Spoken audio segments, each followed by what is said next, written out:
Hello, everyone, and welcome to Paranormally Speaking. I'm Kathy Rogers. I'm with my co-host, Trevor Palmer. How you doing, Trevor? Doing pretty good, Kathy. How about you? Things going well up there in the Great White North? Yes, for the most part, things are going things are going pretty good. Though, I've been hearing this about not to talk weather, but we're going to talk weather for a second. I mean, I don't know if you guys are getting the same thing there, but I mean, I tell you, we've got some like torrential freaking rain. Like, usually Alberta, where I'm from, is this is like fire season, so we're usually battling fires and all of that, and all of our woods, or there'll be a city a year, or whatever, every few years that kind of gets completely knocked out, or knocked off the map for a while. But this year we've had nothing but like really, really hot. And then all of a sudden, like tornadoes and torrential rain and lightning that's knocking stuff out. And it's just like, holy man, it's like apocalypse weather. And it's so funny because we do hear it, like it'll kind of hit here, and then we hear that it's heading to the east, a bit. And I know that the east is on fire, like a lot of like Ontario and stuff, which is heading, you guys are getting all the smoke in the States and stuff like that on the East Coast. But it has just been crazy. So yeah, I mean, as far as things going good, yeah, it's going pretty good. It would just be nice to have, like, we can't, like, all of our festivals have had to shut down at some point, like you'll have the carnivals, the festivals, all of that. And every single one of them, like we had, who was it? Oh, Jelly Roll and Post Malone come last week. They had to shut down the concert, like when Post Malone went on, because it literally blew like the frickin' stadium, pretty, like it was insane. People had a huddle on the inside of the stadium. It was open air. Oh my God, it was horrible. Our weather is exact opposite here right now, so it's 100 plus degrees and everything's on fire. So we got smoke just socked into the valley this morning. I came out and ash was coming down and out of the air like snow. So it's been hot, it's been miserable. They had, I was listening to the radio at work the other day, and have you ever heard of banana baseball? Yeah, yeah, Yeah, those fun the like amateur teams. yeah, But yeah. yeah, they're all over social media. They're hilarious. They had a game in Boise, and they had like seven people go down with heat issues, and Oh my it was God. just all yeah. It's been kind of that kind of stuff going on, but aside from that, yeah, I mean, we're getting ready to do some team stuff. We've got a public investigation coming up here this next month at Nampa Train Depot. We're Nice. gonna help out the Candy Canyon Historical Society do some public investigations for them, and then my team and I we're gonna be heading out to Montana next month as Good. well to do a nice big investigation out there. So we're pretty excited about that. I've got my apps that are just about to release on Google finally. I'm super excited about that. I Yay. got finally built an app to help people that want to turn their phone into an actual investigation tool, and the Review Lab desktop app will going to be released hopefully today or tomorrow, I think. Nice. So That's hopefully that'll help exciting. people out with some stuff. I've been putting in a lot of hours on getting that stuff ready. So yeah, more to come on that. Hopefully that'll Cool. do some stuff. That is so So cool. And guys, don't worry, we will let you know what the app is. Trevor will be announcing so it on here. There but will not today. be, not today, but Not soon. today. Yeah. Today we have Not today soon. we have somebody else that's going to be talking about some stuff. You want to talk about somebody who's on fire. So Kathy, why don't you introduce our guest? Yeah. So we are so thrilled to announce Doug Owen to the show today. He is an author. He's a paranormal investigator. He's a podcaster. He's an exciting human being. We're going to be talking about his book and just some of the amazing things that he's got coming up. So yeah, let's bring him on. And yeah, I'm so excited to have him on the show today. Let's see if I can figure out and not to boot him and bring him in. Here we go. There we go. All right, we're good. Hey, All Doug, how Hey, you doing? Hey, I'm doing well, guys. Thanks for having me on the show. It's a really big honor to be here. I really appreciate it. Oh, thank you for being on the show. We truly appreciate it. I was just so happy that we really wanted to have you on last week, and I apologize to everybody that we couldn't, but I am glad that you're here this week, and thank you so much. My pleasure. So let's talk about your podcast a little bit first. I want to Sure. talk about that. Yeah. So tell us about your podcast and how long have you been doing it and all of that? It's been just about a year. And the podcast is obviously, you can see in the background, I'm in the studio. It's the Unholy Podcast. And each week, I interview paranormal investigators from around the world who have stories to tell about extraordinary occurrences that happens in their daily lives. And I get a lot of information about their favorite investigative tools, their techniques. I've interviewed the New Orleans Paranormal Society, and I find it really interesting. They had a unique story because they got Catholic Church approval for the rite of exorcism. So there are those stories that are out there that are just absolutely fantastic. But a lot of people from the UK want to be on the show, Europe, and all over the world. So it's a really fascinating podcast. Each week we dive into different subjects about the paranormal. Some people are psychic mediums. Some people are just paranormal investigators. And then some people are just unfortunate souls who've been the victims of malevolent hauntings. So I decided to create a base and a platform where paranormal investigators can come together and discuss techniques, the scientific origin of these things, and folklore all in one. That's amazing, and it's very similar to what we're doing here, and I love that because the thing is that there's no one of the things that I love about what we do is that there's no lack of information. You know what I'm saying? And it's so funny because sometimes you see out in the paranormal world all of this competition and people trying to knock this person down or do whatever it is with this and say this and say that. And it seems like such a nonsensical, commandery of junk that we don't need. And so when I hear somebody has a podcast, similar basis or similar idea, all that does is just get me excited for the fact that there's more information out there. There's more for us as podcasters, paranormal investigators, psychic mediums that we can learn. And I love hearing people's stories. You know what I mean? So even if they're not on our podcast, the fact that the information is out there is just as fascinating. Yeah, absolutely. I feel that there's a huge paranormal society like Trevor. And in fact, it's kind of like a family community. And, I think everybody tries to help each other, when we face a problem or a question. Mm-hmm. And I think this is, it's encouraging to hear that, we're seeing more and more podcasts like yours and ours pop up. I belonged with a team that there was no communication outside that team. We did not want anybody else's opinion. We didn't care about what they were doing, things like that. And I think that's the wrong way to approach this field in particular, because I mean, none of us have the answers individually. I mean, and it's so important to be able to just open those lines of communication, share investigative techniques, share the stories, what's working, what's not working, what do you think about this evidence clip versus, all of that stuff. I mean, I think, can only make each other better that way. Absolutely. I agree 100%.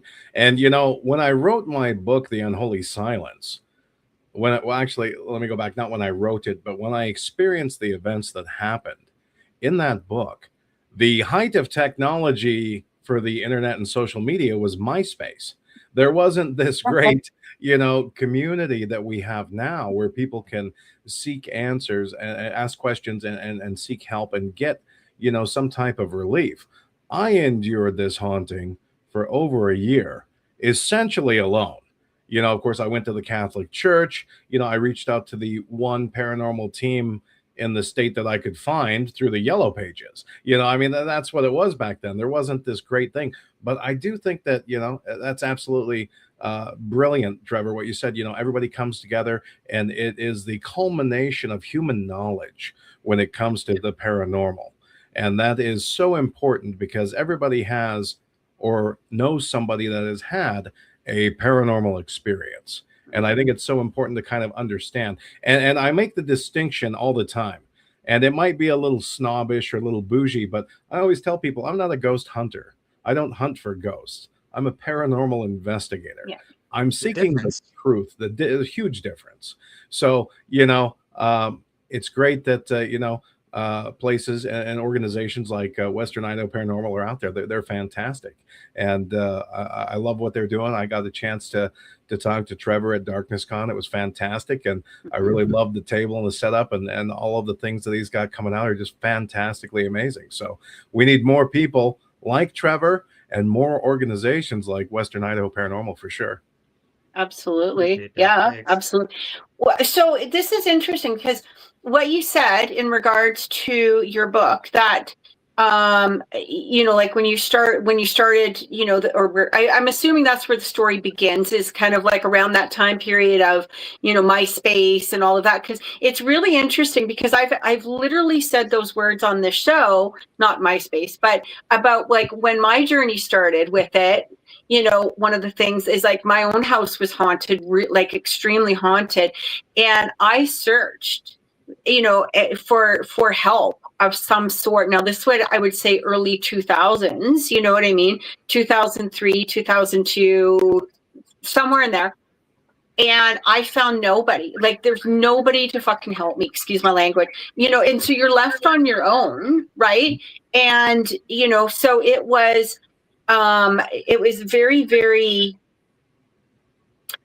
very, very difficult, so it was really interesting that you say that because, yeah, absolutely. At some point, you have to get to a place where you either start investigating or looking into these things on your own, or, you're, I mean, for me, I ended up lucky in the fact that a couple years later, I ended up joining like kind of it was like a paranormal group that just kind of did weekly meetings. And I ended up joining that, which expanded to me actually being on the team and then eventually running the team, which is kind of cool. Like, you know what I mean? But it was a span of, but, it starts with that one incident. So, so tell us like what, if without revealing too much of the book, because obviously we want people to buy the book. Oh, absolutely. And if you want the full story, you can buy the book to get it. But I have no problem talking about a couple of incidents.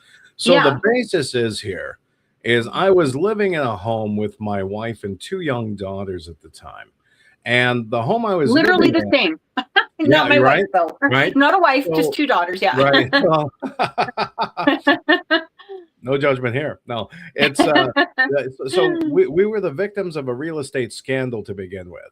The lender that was going to give us the loan to buy the house we were in, we got approval from the mortgage company to do a short sale because whoever lived there before, they defaulted. So the lender, long story short, decided to buy the home out from underneath us. And unfortunately, he didn't keep to his agreement, and he increased the rent each month $3,000 until I had to move. So I was angry. I went to the Catholic Church, and I wasn't religious at this time. Keep in mind, I wasn't a Catholic. I didn't expect the paranormal to hit me. So I went to the Catholic Church. They said, hey, we've got a house that can help you out. It's a lease to own. We've got parishioners that are into real estate. Let's get you into this. So that is when I moved into this home, and everything seemed great. For a couple of weeks, we could breathe.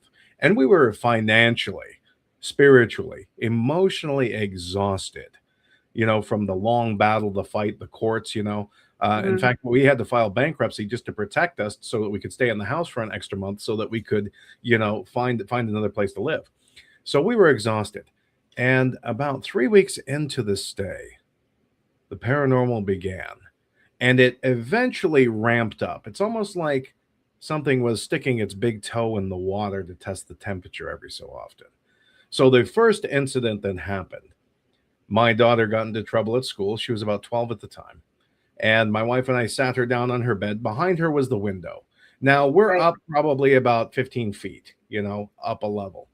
And we're looking out the window. And in the middle of the day, about 4:30 in the afternoon, we see clear as day, my wife and I, a young teenage boy run by the window.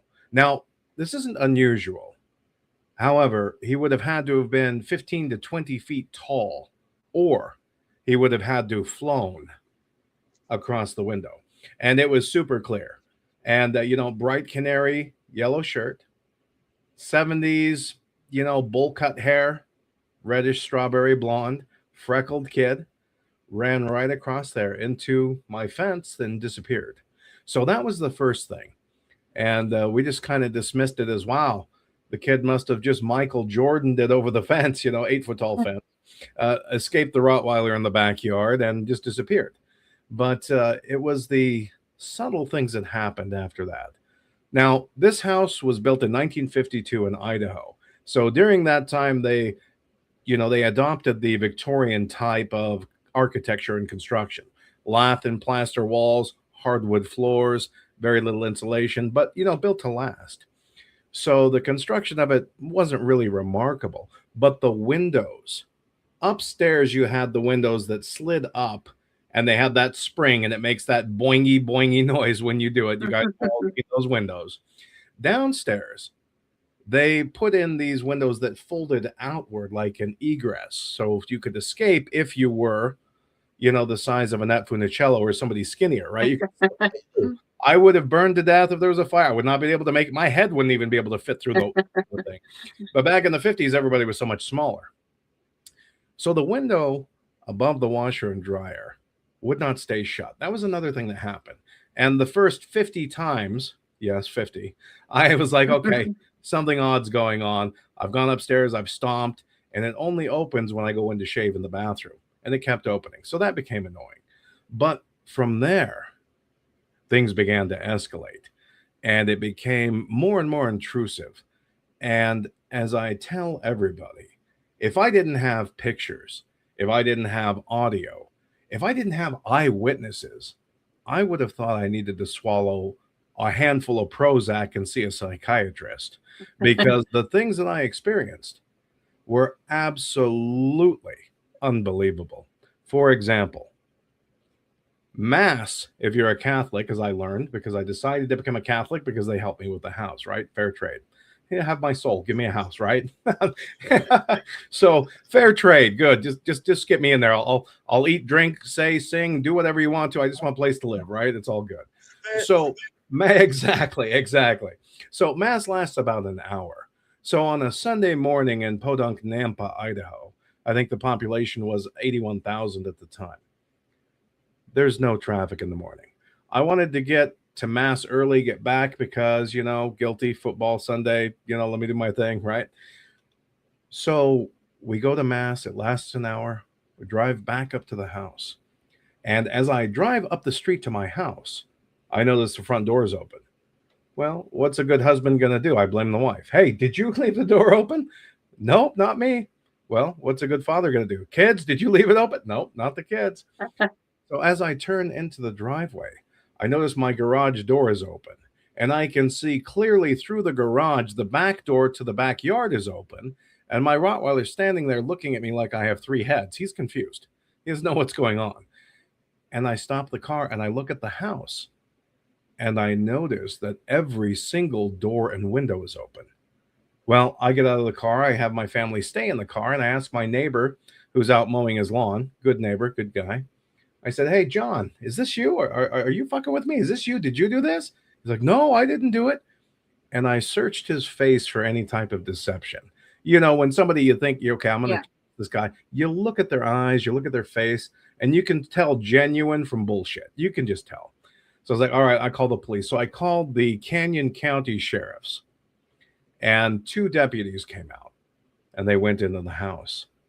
They came back about 10 minutes later. They said, Mr. Owen, nobody is in your house. Great. Thank you, gentlemen. I appreciate it. What else? They look at each other with a strange look. They said, well, we've got to tell you that your stereo was turned on all the way onto static noise. I said, What? well, that's kind of weird. Okay. They said, well, we turned it off for you because it was really loud. And if you guys go in there, it might scare the kids. Great. Appreciate it. Thanks. Take care, guys. They didn't move. They looked at each other again. I said, okay, what else? They said, well, we've got to tell you that every mirror in your house is shattered. I said, what? Oh, wow. They said, every mirror is shattered in your house. So whoever did this isn't afraid to escalate. So be careful. Okay, thank you, gents. They finally left. They looked at each other kind of strangely, gave me a police report number, and took off. I go in the house and we're cleaning up the glass. And it's not just the glass over the basin, not just the mirrored closet doors. It's the forgotten shaving mirror in a travel kit under the sink behind the toilet paper. It's the dental mirrors. It is the makeup compacts that my wife uses for makeup. It's the fake empty ones that we give to the kids to play with. Every single glass mirror was shattered in unison. So that's when I decided, okay, we've got something very bizarre going on. So I buy up all of the Catholic accoutrements you can, right? Little Catholic store. I mean, they probably put their kids through college for what I paid for all these crucifixes, holy water, baptismal fonts, coins. And I started, doing things as a good Catholic would do. But here's the thing. When you're haunted, there's a certain shame that comes with it. And the society we live in doesn't really know how to treat the differently abled. If you're depressed, you hide it. If you're physically disabled, you try to conceal it and manage the best you can. And if you're haunted, you damn well better keep it to yourself, because there's two possibilities. You're insane or you're damned. That's how society perceives you. So I kept it quiet and just kind of went to the Catholic Church for help at that time. But things continued to escalate. Crazy. So, it's, you hit it on the head too. I mean, that was the whole reason why, I got into doing what we're doing. I mean, my experiences, I don't think were nearly as dramatic as yours, but when I was a child, I saw things in my house that I could explain, and anytime I tried to talk about it, I had an overactive imagination. I was just a kid. I didn't know what I was seeing. I was having dreams or whatever. But those memories from when I was 3 years old are vivid, and I had nobody to talk to about it, until I discovered people who do this, and that's, you know, uh, yeah, you hit the nail right on the head. I mean, people don't like to talk about it, it's fortunate, I think, becoming a little bit more accepted, with all the movies that have come out, about it. People are like, oh, yeah. And then all the TV shows, it's become a little bit more mainstream, but still, Mhm. yeah, there's people out there that just don't have anybody to reach to help them out. So Yeah. that's Yeah. And pretty it's wild. it's it's really terrifying. And one thing I never did, with two young children looking up to me for answers. And at the time I was young. I was 30 years old. I was arrogant. I was cocky. I was, hey, I'm the father. I'm the head of this household. I've just become a newly minted Catholic. I've got the Lord on my side. I can take this thing on. And so I'm flinging holy water like a gunslinger every night, saying the prayers, saying the words, and it made it so much worse. So the window upstairs in my daughter's bedroom also wouldn't stay closed. And I wasn't really worried about, somebody getting in. Like I said before, you'd have to be 15 feet tall or get a step ladder to get up to the window to peep in or to do anything. But the window wouldn't stay shut no matter what. I'd latch it, lock it, it would open. So I took 6-inch sheetrock screws. I drilled through the sash into the sill, 6 of these suckers all the way down. And, we went to church on a Wednesday. And I went to the deacon, not the main vicar, not the main priest, but I went to a deacon and I said, look, I've got a problem in this house.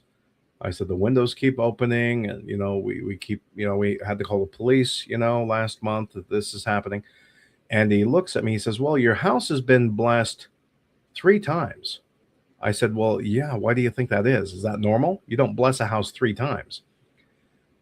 I said, do you understand what I'm trying to tell you? He says, well, your house has been blessed. And he looks at me straight in the eyes. He says, no evil can exist where God's love is. And I could feel the tips of my ears start to burn. I could feel my cheeks flush. I said, you know what? Screw it. I'm embarrassed. Don't even tell anybody about this. Forget I even mentioned it. Come on, girls, we're going home. And I took my girls and I went home. So we go home and my daughter's looking at me like, well, what are we going to do about the window? I said, well, I put those screws in there and I have this little ceramic Jesus statue. You can put it on the windowsill. It'll be fine. So she goes in there, puts it there, and then she comes out to the kitchen to get a drink. And she wanted that Tampico. Anybody know this juice? That nasty orange Tampico juice that kids love? She wanted a glass of Tampico orange juice. So I get her the drink. And we're about maybe 15, 20 feet away from her bedroom. In fact, I can see the door frame from the kitchen. It's not that far. So I say, okay, go to bed. I'll be there to tuck you in a second. She puts her glass down. I get a glass of water for myself. And as soon as she goes into her room, I hear her scream. Well, imagine Michael Jordan bounding towards that hoop. 3 steps, I'm in that room. 3 bounding steps. I look at my daughter. She's in the corner, huddled like this, biting her fists. And I look at the window, and the window is open. The sill is completely destroyed. The screws are sticking out of the top of the window frame with chunks of wood attached to it. And the Jesus statue is crushed almost into powder. Now, this happened in 30 to 40 seconds, just the time from when I got the Jesus statue on the windowsill to the time she drank her Tampico juice. But the bizarre thing is that this happened in complete silence. Hence, part of the reason my book is called The Unholy Silence. A lot of these things happened as if a sound barrier was there. It was completely silent. But the force it would take to rip that thing apart was terrifying. So my daughter is again looking at me for answers. I got a steel bar and wedged it up against the frame. And let me tell you, that window did not open again. I promise you that. But it was experiences like this that continued to escalate and continued to plague us. Visions my daughter would have of a sick boy coming out from under her bed in the hallway vomiting. Now, ordinarily, I would chalk this up to imagination. But her little sister, who was just, 3 years younger than her, saw this and confirmed it too. So the little boy vomited in the hallway and then disappeared. So many things happened in this house that were just absolutely bizarre. And it became more of a spectacle amongst my close friends. They wanted to come and see it.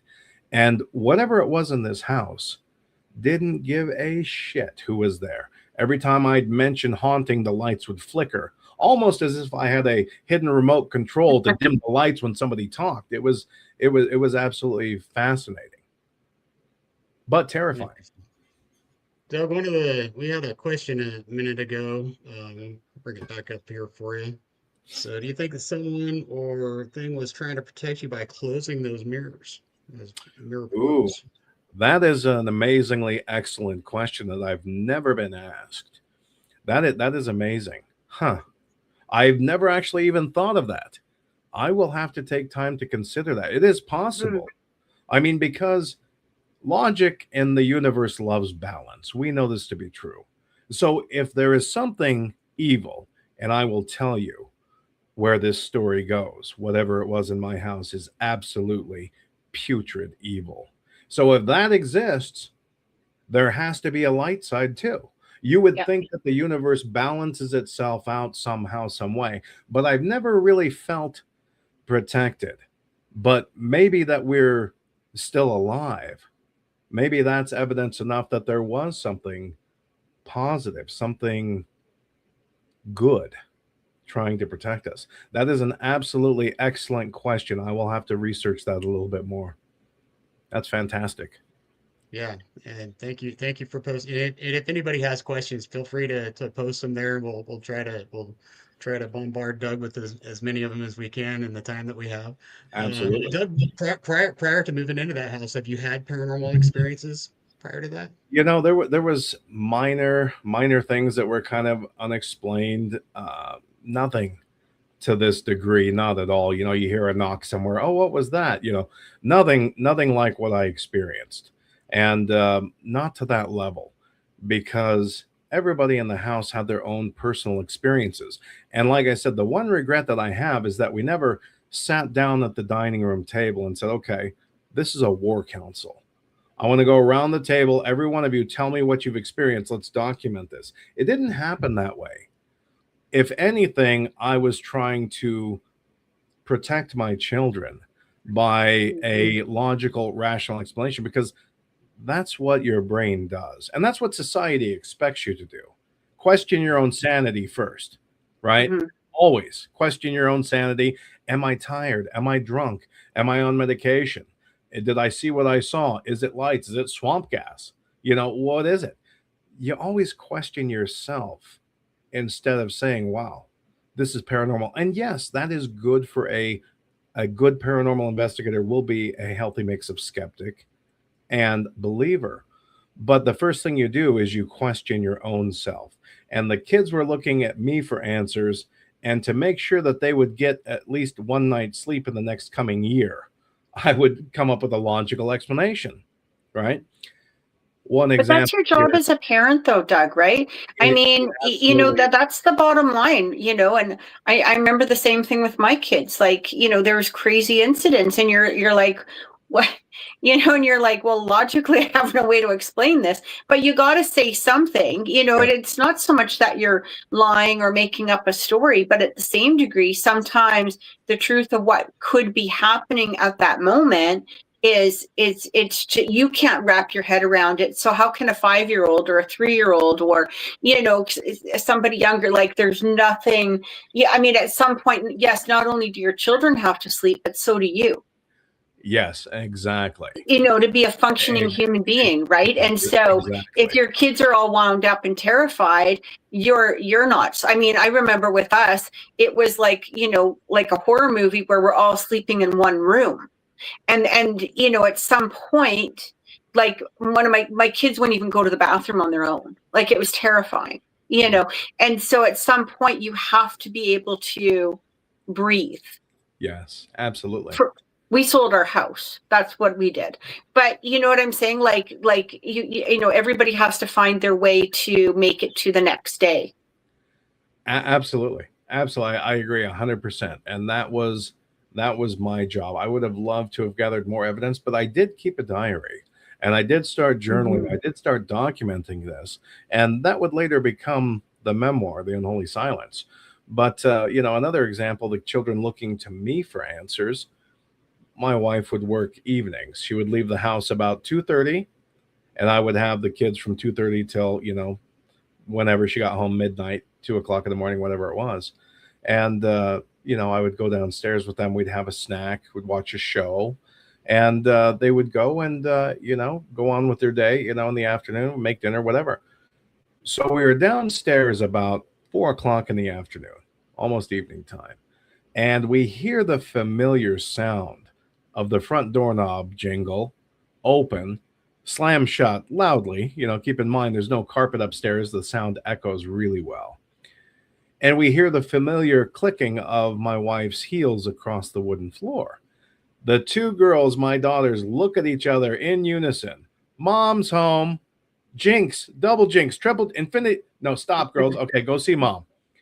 They go upstairs. I turn the television off. I grab up the plates to bring them upstairs, and I'm met with my children coming back down the stairs as I'm ascending. I said, "What's up? Go see mom." They said, "Mom's not here." I said, "Yes, she is. We just heard her. Go upstairs." So they go upstairs, and we look around. We look in the bathroom. We look at the doors. I look at the front door. The door is still locked. And the kids had this weird habit of throwing the chain on it too, like that's going to do anything. But they did, they did those things. So it's still chained, and I peeked out the window, looked at the driveway. Driveway's empty, no cars. My car's in the garage. So I was like, that's kind of really interesting. All right. So I text, "Hey, did you come home, forget something real quick?" "Nope, been at work for 2.5 hours. What's up?" I was like, "Okay, never mind. We're good." So the kids are standing there looking at me with eyes as big as hen's eggs, looking for an answer. And of course it's got to be the neighbor. He's doing a construction project. It probably just sounded like mom. So let's go back downstairs and enjoy our snack and finish our movie. So as we go downstairs, at the head of the stairs is the entrance into the garage, from the kitchen into the garage. Then the stairwell descends. The kids start down the stairwell, and then I hear this noise out in the garage. So I go out to the garage and I look. And in the garage, I find my electric sander plugged in, thrown underneath the project car I was restoring, smacking the undercarriage up and down like crazy. So, of course, I go over, unplug it, and put it back on the bench where it's supposed to be. Now, 1952, the wiring's original. I'm terrified of electrical fire because you've got those round circular fuses that you got to screw in. You know what I'm talking about. I don't trust them. I was terrified. I didn't leave appliances plugged in. So I go back out, head of the stairs looking at the girls, and they're both looking at me with these huge eyes again. I was like, oh, something just fell off in the garage. We're okay. Let's go back down. But it seemed like whatever this thing was, or these things, were there to disrupt, to cause panic and fear. And it became to the point where it was annoying. Before it was terrifying, it was just annoying. It would disrupt my daily life. At that time, my biggest fears, taxes, right? Bills. What are we going to have for dinner? Paychecks, paying rent, doing all these things that you have to do as an adult. And I wasn't really prepared for the paranormal to insert itself into my life enough to disrupt it. But it continued to do so, and it continued to escalate. That's pretty wild. And I'm not sure how much you really reveal in your book, but I'm sure. Did you include any history of the property in there? Did you do any research into that as to what was there prior to the house? Yeah. Or As far as I could tell, 1952 single level ranch style house. Nothing unusual, nothing strange about it. As far as I could tell, no deaths, nothing paranormal. The ground that it's on, I couldn't find any evidence of any Native American burial sites or anything like that. However, this last week, my sister came to visit from Idaho City, and she's in the process of selling her house up there and moving. And she said, hey, I talked to my boss about your book. I said, okay, well, what did you say? She said, I only told him a couple of things, about where it was and one of the incidents that happened. I said, oh, okay. She said, well, he lived there in the 70s. I was like, what? She said, my boss lived in that house in the 1970s. And he said he knew exactly where the house was. And he says, and he's like 80 years old and just crotchety. He says, I couldn't keep the goddamn window shut no matter what I did. So this next week, I will be headed to Idaho City to interview this guy. I guess he owns the restaurant up there in Idaho City. So easy to find. But I'm going to go talk to him and get a little more history about the property, because the records here are fairly incomplete. I can see owners' names and things, but no trauma. No, in fact, there's no police reports of any domestic violence or any murder or any activity. No burglaries ever happened there. It's a clean slate. Yeah. Well, in a lot of the places around here, I had a house built in the early 2000s when we first moved here to Idaho. I live in Caldwell. And it wasn't too far away actually from a massacre site that's got a plaque and everything on it. And so we know that there was a lot. I mean, and those massacre sites are around. I mean, there's more than a few, Right. and those are the ones that they know about. So I often wonder, because I didn't have any activity to the level that you did, but there was some interesting activity that started in my house, and it was a brand new place, and we were the first people to live there. So you just never know what's underneath your feet. So it's Well, the other thing is too that I'm thinking is that you talked about this boy that everybody kept seeing from the 70s, or I mean it even could have been earlier than that for all right? Yeah. And when people back then, I mean the 70s was still obviously fairly modern in that aspect. But a lot of fear goes into a sick kid, within the family, within, the child itself. You don't know what methods they used. You don't know, basically what the energy of the family was. It could have been maybe more than one child, like there's so many different things that could have just, I always say it's a house, no matter how big it is, it's always four walls. Right. Exactly. And so the energy that we put into our homes is going to play throughout the homes. You know what I mean? This is why, when parents are fighting in the bedroom, you know what I mean? It always ends up in, usually 90% of the time, it ends up in a divorce, or because they're sleeping in that energy. Same thing with the house, right? If you've got somebody who's sick, or a kid that passed away, maybe an accident, we don't know what the circumstances are, a lot of that energy stays and can play within the house for many, many years. Mm-hmm. Mm-hmm. The windows opening is just a ghost trying to air out the smell of the puke in the hallway, probably. Right? You know, what a great helper. And at the time, I had reached out to what is now known as Big River Paranormal, and I reached out to them, and they came to the house, and they investigated. And at the time, she was only like four people. It was her, two believers, two skeptics, and they came to investigate. And most of the stuff seemed to be the eerie feelings were down in the basement area, even though the windows upstairs were opening, but the windows downstairs too.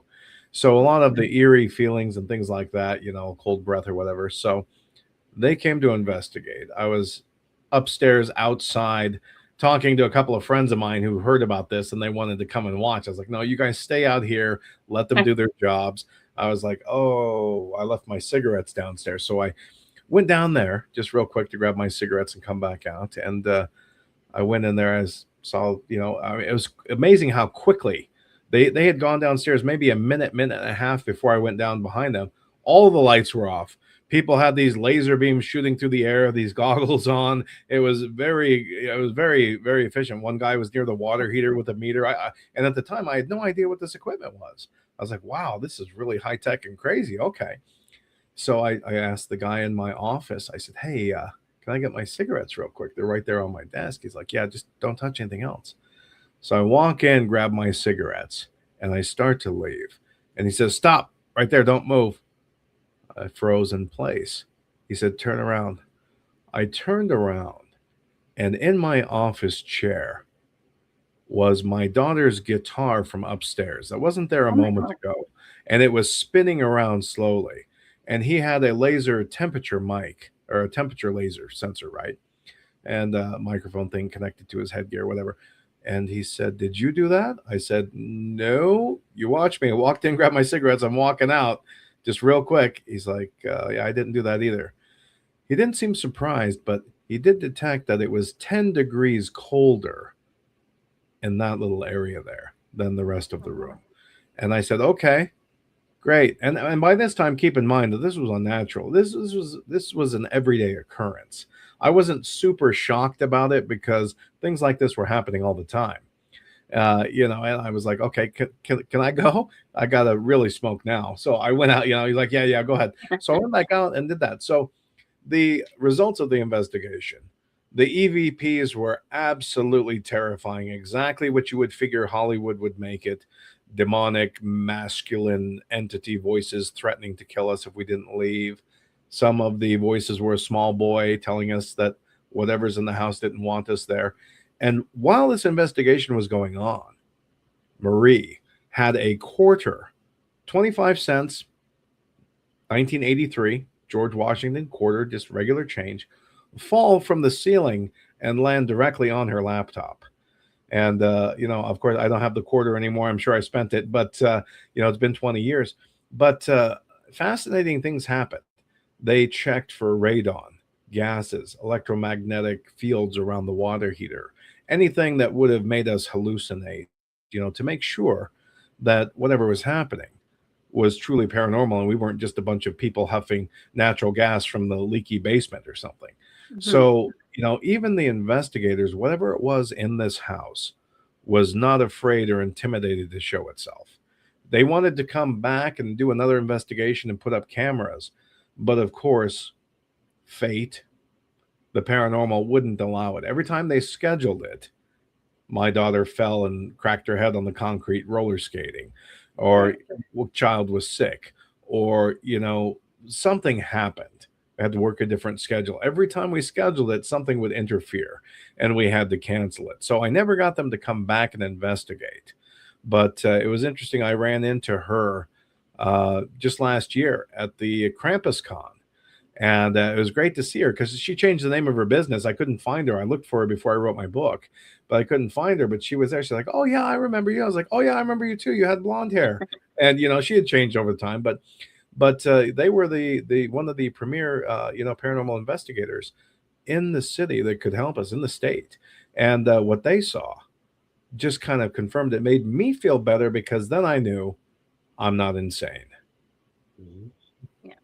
Yeah. That's cool. Let me just ask you, how are your daughters now? Like,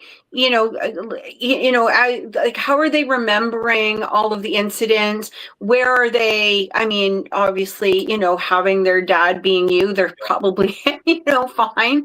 But at the same degree, I mean, it is, every once in a while, my kids will bring up, the things that occurred, not in a dramatic way or anything that they're, traumatized by it or anything like that. But it is, it can be that topic that is brought up every once in a while. And how are your daughters doing?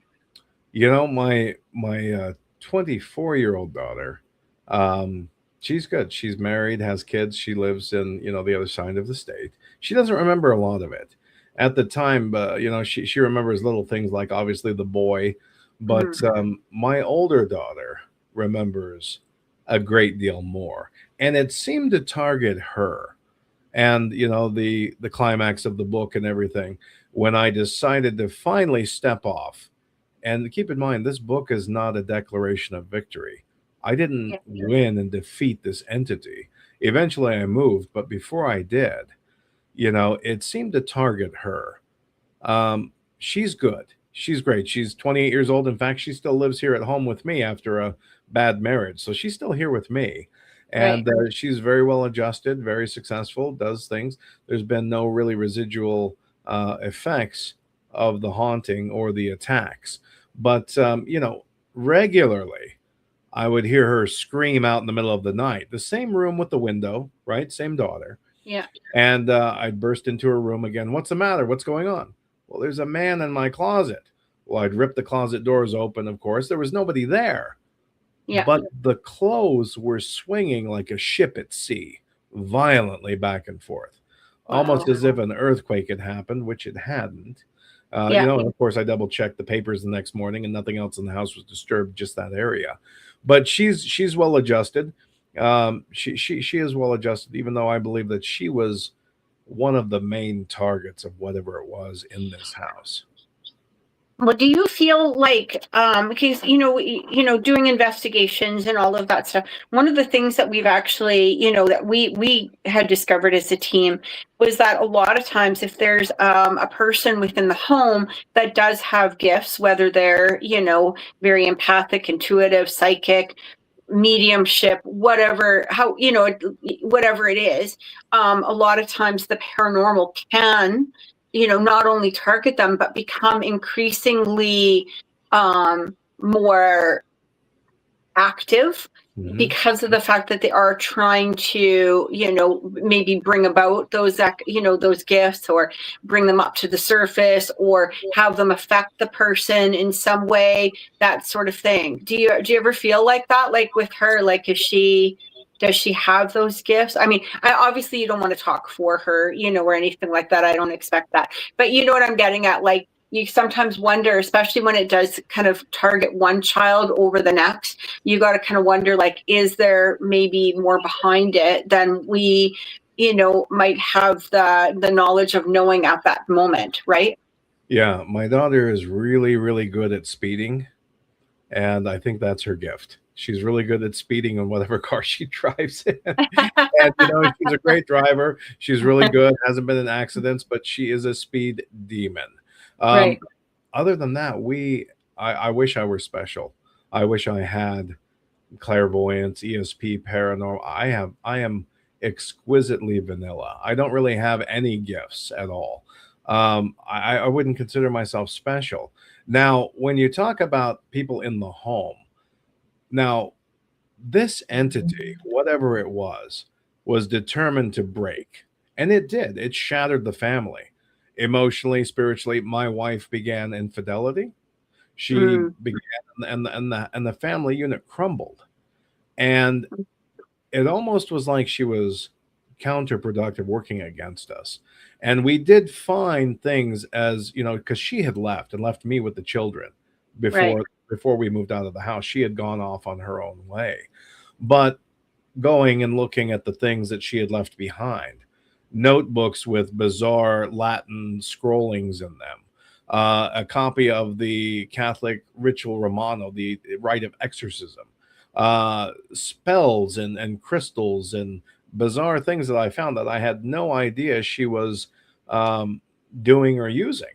And I don't know if she was trying to protect the family. It sure as hell didn't look like it. But it's theorized now that this was probably her inviting whatever these things were or encouraging them. So, yes, in the house, I feel it was that way. But as for my daughters, they are well adjusted. They haven't had any other incidents that I know of or any lapses. And I think it's time to tell you the moment as an adult that I was terrified. And here's what happened. So I'm getting ready for a Christmas party. And keep in mind, this time I'm probably a month away from leaving the house for good. My little study, my office, and she says, "Well, Dad, hey, I was going to cook some of these pizzas from." I would just raise my voice a little bit, and they would crumble. So my kids would never embarrass me in front of company, especially. So my daughter continues to walk forward with this pizza in hand, and I tell her, "No, I'm good. I've eaten. I don't want a pizza. You're good, Beth, right there." She continues to walk forward as if she can't hear me, almost robotic, continues to walk forward.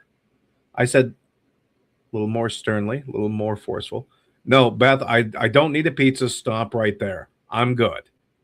She continues to walk forward, ignoring me, comes across and puts the pizza diagonally in front of me, reaching.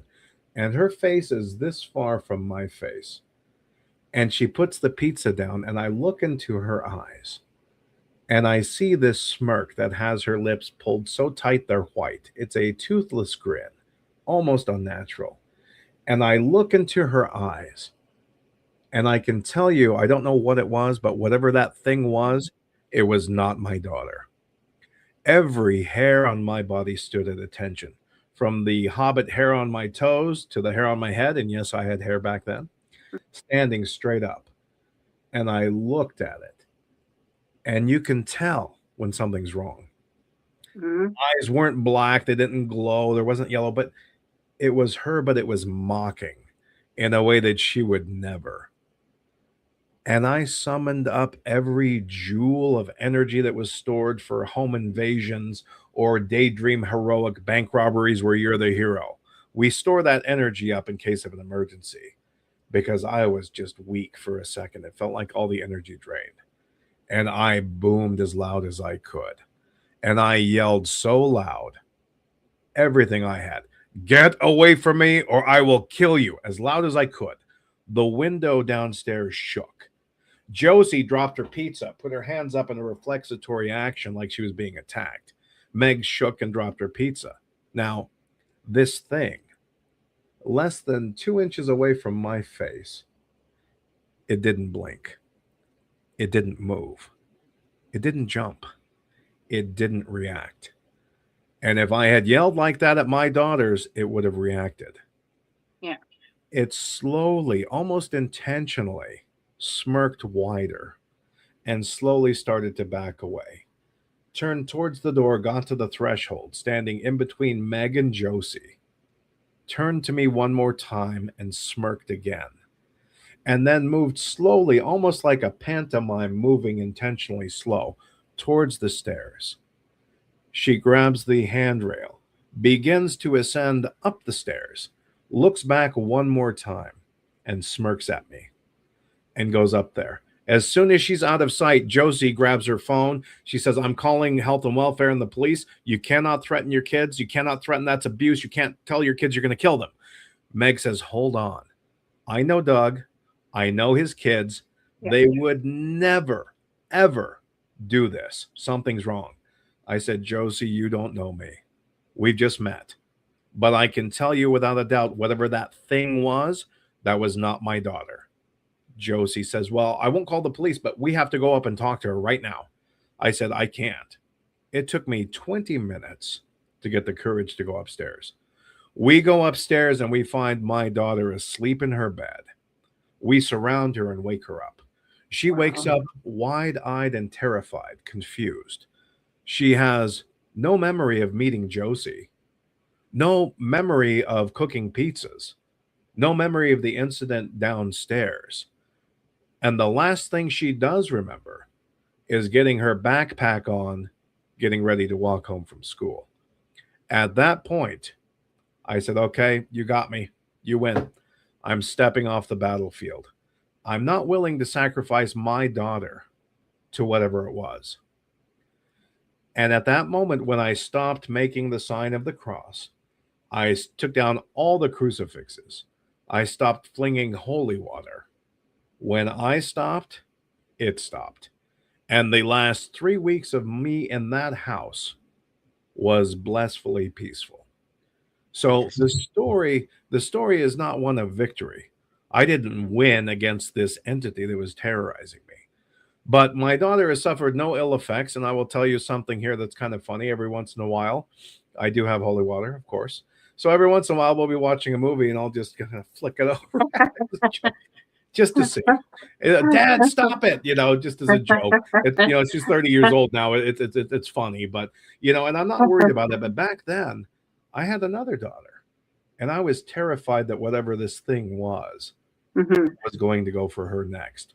So a few weeks later, I was wrapping things up at the Catholic Church because I decided to step away. And I was like, look, I'm not gonna screw up my daughters. I turn around, and there in Meridian, Idaho, at Holy Apostles Catholic Church, is the priest I originally talked to, that is so busy, and Meridian's just, full of people. He didn't even have time to do confessions usually. He was standing there. He puts his hand on my shoulder. He says, hey, I heard you had a little bit of a problem in the house. How's it going? And what did I do? I lied my ass off to the priest. Oh, we had a little bit of a problem, but, we got it taken care of. It's all good, man. It's all good. Thanks so much. I appreciate you asking. I didn't have the confidence that he had the wherewithal or the purse capacity to take care of this issue. I didn't have faith in his faith to defeat whatever this thing was. It frightened me so badly that I was willing just to give up and say, okay, don't fuck with my daughters. I'm going to back off. And that's what happened. But the paranormal still stays with me. And it hasn't been at that level, but every week, there's something paranormal that happens. It's everywhere. And, it even affects my girlfriend, and paranormal things happen. And, of course, I've got the equipment now. I can investigate. I've got videos of bizarre things happening, witnesses of, things being thrown in the middle of the room, and knocks on an empty bedroom door where no one is, or the bed is kicked at 3 a.m. These things happen. I believe once you're exposed to the paranormal, you have a vision, and it may not be a gift, but you have the ability to sense more of this around you, whereas before you may not have noticed. But I don't think I'm exaggerating when I say and advertise that I survived one of the most harrowing hauntings I've ever heard of, and it was absolutely terrifying.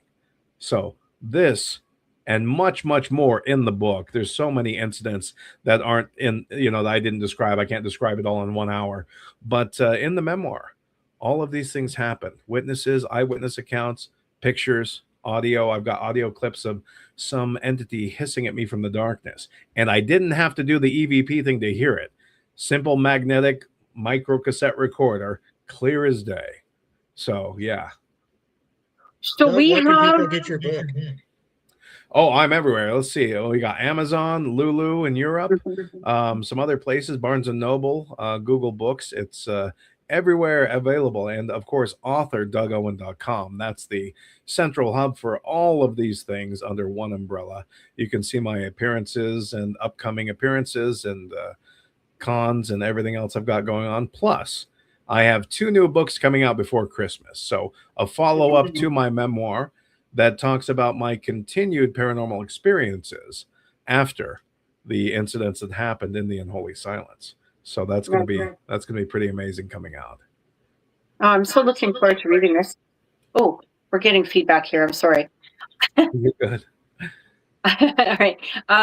Doug, thank you so much for joining us today. Absolutely. True pleasure. It was a true pleasure to meet you and to have you on the show. We hope to have you on again soon, especially, sure. Even as you're getting closer to releasing your books, the other books, like we'd love to have you on and talk about those. So thank you again so very much. People, check out his stuff. Go to his website, read the books, and yeah, thank you again so much. We truly appreciate it. My pleasure. It was great to meet you, and Trevor, great to see you as always. Appreciate it, guys. Thank you so much. Thanks, guys. Take care. Take care, guys. We'll see you next week. Thanks, guys.